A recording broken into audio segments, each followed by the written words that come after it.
Media in America is supposed to hold the powerful to account, right? Trump seems to have other ideas. Just this week, he's tightening his grip on the media landscape with a shocking appointment. Let's break it down. What will this say, Britt, about legacy media in America? It's dead.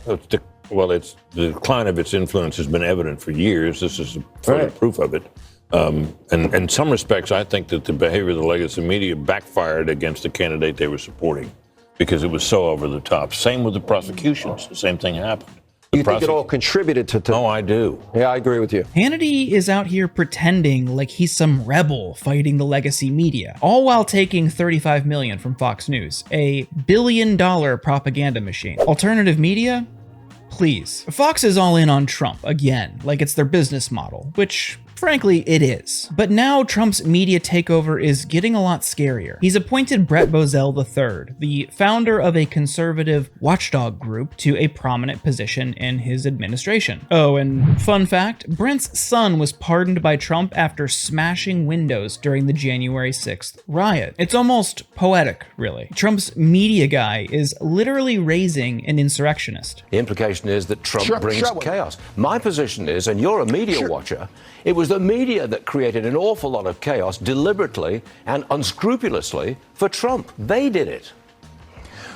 The media have not let up, by the way, one bit. You and I have commented for years about how the media, while he was a candidate and while he was president, on a regular basis, 95% monthly, no matter how good the news was, attacks on Donald Trump. We're looking at it again in the campaign. The last month, last year, 91% negative coverage. So let me get this straight. Brent Bozell shows up on Fox Business, ignores his son's felony, and starts blaming the media for the chaos caused by, you guessed it, Trump and his cronies. The hypocrisy is next level. Depending on what happens in November, 7 months from right now, this time next year, I might not be sitting here.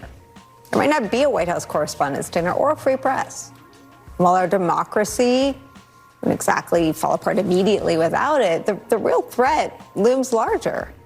A candidate with outward disdain, not just for a free press, but for all of our freedoms and for the rule of law itself. Trump doesn't just want control of the media like Bozell's appointment suggests. He actively threatens journalists and media companies. And the kicker is, people are scared, and they should be, because that's how authoritarianism works. He wants to scare these people into submission, and the result is flattering coverage for Trump. Donald Trump may consider giving people like the aforementioned Joe Rogan a seat in the White House press briefing room instead of the mainstream media. I love it when the cat is put among the pigeons. That would cause a meltdown, wouldn't it, Brent?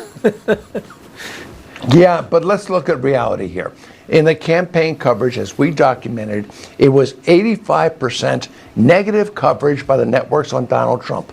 During the 2020 campaign, it was the same thing. During his first presidency, it was the same thing. During the 2016 campaign, it was the same thing. These networks are not news networks. They're hitmen for the far left against Donald Trump. He has every right to look at them and say, you don't have a right to be in this press briefing. You're not reporting the news. I'm going to bring in other people. I'm bringing in Joe Rogan, who, by the way, has got a massive audience, and you don't. Your audiences are imploding. CNN's audience is imploding. MSNBC is imploding. Now, if that wasn't enough, Bozell is suggesting that Joe Rogan be granted access to the press briefing room. Now, I am sure he would decline, but it says a lot about how they see Joe Rogan and his show and the ongoing discourse around the next liberal Joe Rogan and what that show has become. Why is Donald Trump engaged in this relentless campaign to try to silence journalists, media companies, and his political opposition?